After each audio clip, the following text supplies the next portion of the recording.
श्री शिवाय नमस्तो। महाराज दुनिया के लोग नहीं समझते कि शंकर पर जल चढ़ाने का क्या लाभ है।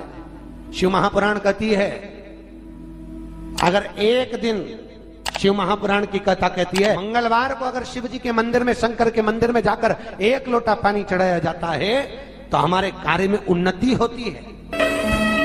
कोई व्यापार नहीं चलता हो, दिक्कत आ रही हो तो हनुमान जी के दूसरे नंबर का भाई गतिमान का स्मरण करो। हनुमान जी के उल्टे पांव का सिंदूर लाकर गतिमान का नाम लेकर स्वस्तिक बना दिया जाए व्यापार वाली जगह पर, तो व्यापार अच्छा चलने लगता है महाराज। कोई व्यक्ति पैसा खा गया, नहीं दे रहा, बहुत परेशान हो गए, मांग मांग कर दे गए, नहीं दे रहा, हाथ जोड़ लिया, पांव जोड़ लिया, सब कुछ कर लिया, नहीं दे रहा, तो हनुमान जी के तीसरे नंबर का भाई रतिमान, रतिमान, गतिमान रतिमान, रतिमान का नाम लीजिए। पीपल के पत्ते पर लाल सिंदूर से जो व्यक्ति पैसा लेकर गया उसका नाम लेकर बहते हुए पानी में अपनी कामना कर रतिमान का नाम लेकर छोड़ दीजिए। 15 दिन में रतिमान ऐसी उतावली मचाता है कि उसको हाथ जोड़कर वो खुद फोन लगाकर बोलता, भैया तेरा मैं पैसा लौटा दूंगा। रतिमान का स्मरण किया जाता है। रतिमान, ध्यान दीजिएगा, हनुमान का एक स्मरण, पंचमुखी हनुमान का एक भाव। महाराज जैसे बहुत ज्यादा तकलीफ अगर व्यक्ति को हो गई है, बहुत कष्टमय जीवन चल रहा है, हार गए हर जगह से और तकलीफमय जीवन चल रहा है, तो पंचमुखी हनुमान का एक शिव महापुराण का और स्कंद पुराण का एक बड़ा सुंदर मंत्र है। उस मंत्र को आप सब एक बार हमारे साथ में बोलें। ओम नमो हनुमते रुद्र अवताराय सर्व शत्रु संहारणाय सर्व रोग हराय सर्व वशीकरणाय रामदूताय स्वाहा। बस इस मंत्र को हाथ में काली तिल लेकर, एक जौ लेकर और गूगल लेकर, थोड़ा सा उसमें गाय का घी डालकर, कंडे को या अग्नि को जलाकर इस मंत्र का 11 बार 21 बार जाप कर कर अपनी कामना कर कर छोड़ दीजिए। कैसा भी रोग हो, बीमारी हो, कष्ट हो, दुख हो, तकलीफ हो, 21 दिन के अंदर वो आनंद आना प्रारंभ कर देता है। इस मंत्र, स्कंद पुराण का, शिव महापुराण का ये मंत्र मूल पंचमुखी हनुमान सुख देंगे। और एक और चीज याद रखिए महाराज, यदि कोई काम के लिए जा रहे हो, कोई व्यापार के लिए जा रहे हो या नौकरी करने के लिए जा रहे हो और लगी नहीं रही, बहुत तकलीफ पा रहे हो, सर्विस ही नहीं लग रही, बहुत कष्टमय हो गया, तो निवेदन करूंगा 5 पीपल के पत्ते पर बेसन के 5 लड्डू घर में बने हुए, गाय के घी के 5 लड्डू रख लो। उस लड्डू के बीचों बीच एक आटे का दिया और उसमें तिल्ली का तेल डालकर इसी मंत्र का प्रयोग कर कर पंचमुखी हनुमान का किसी भी हनुमान के मंदिर में जाकर, दक्षिण मुखी हनुमान के मंदिर में जाकर उसको रख कर आ जाइए। इसके बाद आप उस काम के लिए जाइए, आपका काम सफल हो जाएगा। आपको किसी को नहीं कहना पड़ेगा कि हाथ जोड़ना नहीं पड़ेगा, किसी के पांव नहीं पड़ना पड़ेंगे, तुरंत काम होगा। बस इस मंत्र का स्मरण कर कर पंचमुखी हनुमान का भूतेश्वर जो मंत्र है वो सुख देने वाला। पूरे घर में वास्तु के हिसाब से केवल एक दीवार ऐसी होती है जहां पर हनुमान जी का चित्र लगाया जाए।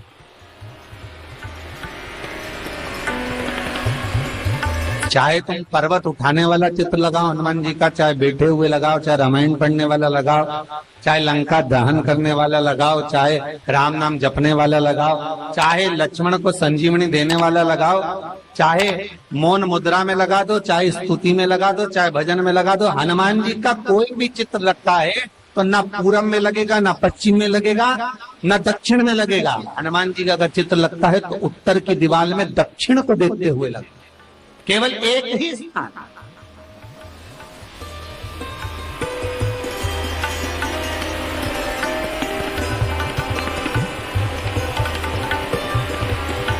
जैसे पूर्वजों के चित्र को, पितरों के चित्र को, गए हुए हमारे जीवों के चित्र को दक्षिण में विराजमान किया जाता है, उसी तरह हनुमान को उत्तर में विराजमान कर कर दृष्टि दक्षिण में कर दी।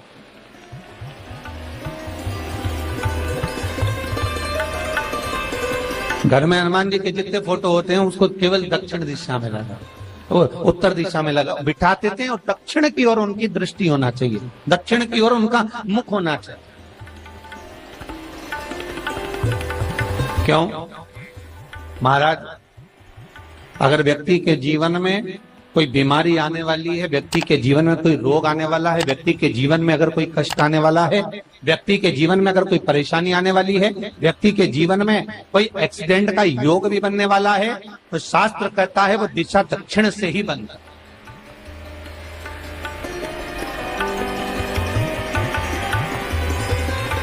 ये दक्षिण जो दिशा है ये यम की दिशा।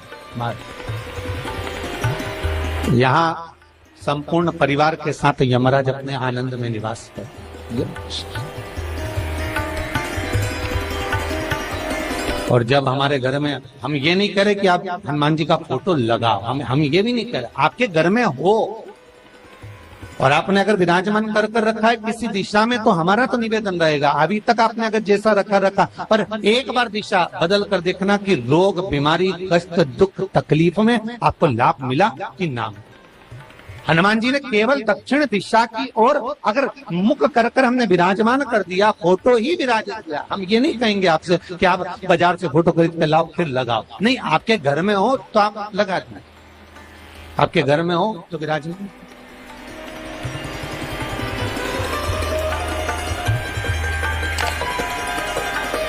अच्छा, कितनी विपरीतता है वो भी आप जरा जानिएगा महाराज, कि शंकर भगवान के ऊपर जो जल चढ़ाया जाता है उसकी जलाधारी उत्तर में जाती है महाराज।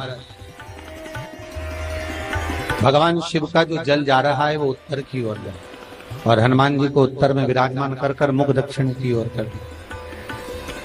क्यों? प्रबल दिशाओं में उत्तर और दक्षिण महाराज, ये जो दो दिशाएं, इनको साधने के लिए कोई देवता आगे नहीं। अगर इन दिशाओं को कोई साधने वाला है तो केवल एक देवाधिदेव महादेव ही हो सकता। काल का हरण करने वाला वो महाकाल ही हो सकता। शंकर का ही एक अवतार है हनुमान जी महाराज, रुद्र अवतार महाराज। हनुमान जी से कहा तुम दक्षिण की ओर दिशा पर संभालिए, शिव जी कहते हैं मेरा जल जब उत्तर की ओर जाएगा तो इस दिशा को मैं संभालू, चिंता ना करिए। जो स्मरण करने वाला होता है, भजन करने वाला होता है, कीर्तन करने वाला होता है, नाम जाप करने वाला होता है, उसका भी शास्त्र विधान कहता है, उसका भी व्याख्यान वर्णन करता है कि जैसे एक दिशा के रूप में हनुमान जी महाराज को विराजमान कर दक्षिण की दिशा पर हम विजय, अर्थात रोग पर, बीमारी पर, कष्ट पर, तकलीफ पर हम विजय प्राप्त कर सकते। ऐसा नहीं कि ऐसा कोई रोग नहीं जिसकी दवा नहीं है, पर जब तक भगवान की कृपा नहीं होगी तब तक कोई औषधि मिल सकती नहीं, कुछ प्राप्त नहीं हो सकता। जब भगवान करुणा करते हैं तो आप रूप कुछ ना कुछ सुख की अनुभूति हो जाती है, अपने आप सुख का भान हो जाता है। तो जैसे दक्षिण का जो स्वामी तत्व है, दक्षिण पर जो दृष्टि देने वाला श्री हनुमान जी महाराज है, इसलिए हनुमान जी को उत्तर की दीवार पर विराजमान कर उनका मुख दक्षिण की ओर रखा जाता है। वास्तु शास्त्र के हिसाब से, वास्तु नियमों के हिसाब से सारे फोटो कहीं पर भी लगा सकते हो, पर हनुमान जी का अगर फोटो तुम्हारे घर में है, हनुमान जी अगर तुम्हारे घर में विराजमान है, हनुमान जी का चित्र तुम्हारे घर में विराजमान है, तो उसका मुख दक्षिण का होगा, तो रोग, बीमारी, तकलीफ, कष्ट ये सब दूर हटते। कई लोग प्रश्न करते हैं, गुरुजी आप कहते हो कि हनुमान जी महाराज शंकर भगवान का एक अंश स्वरूप है, एक अंश। पूरी शिव महापुराण की कथा को उठाकर देखिए, स्कंद पुराण को, मत्स्य पुराण को, कूर्म पुराण को उठाकर देखिए। एक बाणासुर का चरित्र और एक श्री हनुमान जी महाराज का चरित्र बहुत सुंदर। शिव का एक अंश माता अंजना के तप साधना से शिव की प्रागट्यता और शंकर भगवान की प्रागट्यता से शंकर का स्वरूप प्रकट हुआ। इसीलिए तो कहते हैं शंकर सुमन केसरी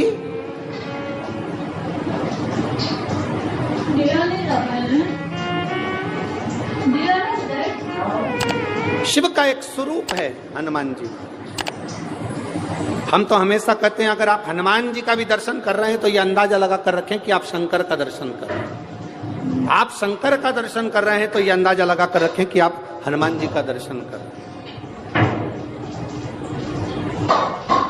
सब एक, कोई भेद नहीं, सब एक, कोई भेद नहीं। देवताओं, आप एक बेलपत्र, जैसे आप एक बेलपत्र कि ये दो जो पत्तियां होती हैं, जरा ध्यान देंगे, ये दो जो पत्ती नीचे की रहती है बेलपत्र, आगे का भाग एक बेलपत्र और नीचे की जो ये दो पत्तियां होती हैं, इन दो पत्तियों के ऊपर एक एक शमी पत्र। ये दो जो पत्तियां हैं, इन पत्तियों के ऊपर एक एक शमी पत्र